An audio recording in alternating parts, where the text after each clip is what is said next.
बनवा में होई दुख भारी सिया रह जई तू अयोध्या हो।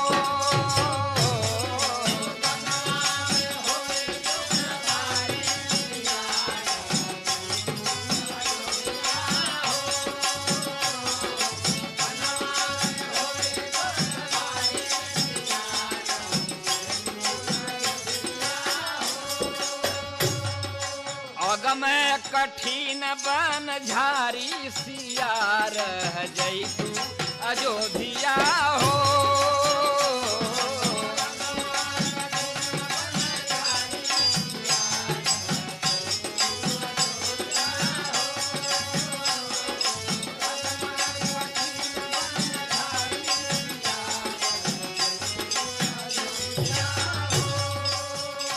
अरे संगवा लखन मोर माने ना कहानवा।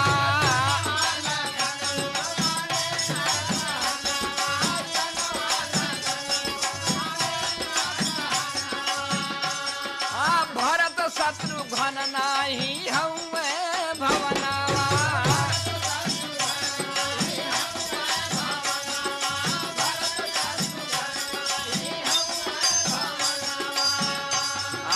मनवा दुखित महतारी सिया रह जई तू अयोध्या हो। मनवा दुखित महतारी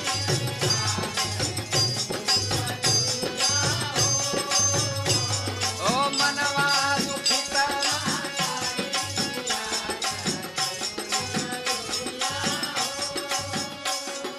14 बरस हो अवध में बितावा।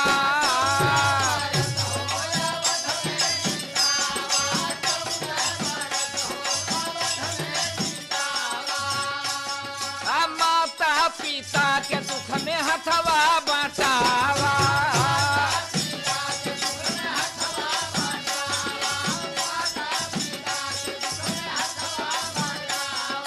करके सेवा सत्कारी सिया रह जई तू। करके सेवा सत्कारी सिया रह जई तू।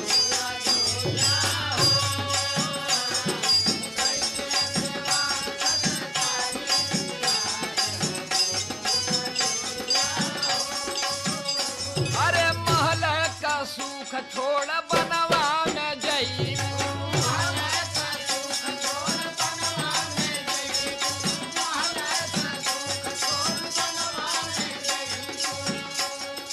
होनहारी दुखवा के नाही सह पैबू।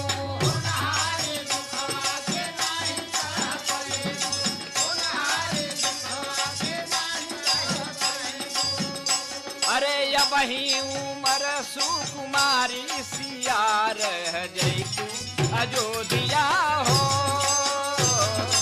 अबही उमर सुकुमारी सिया रह।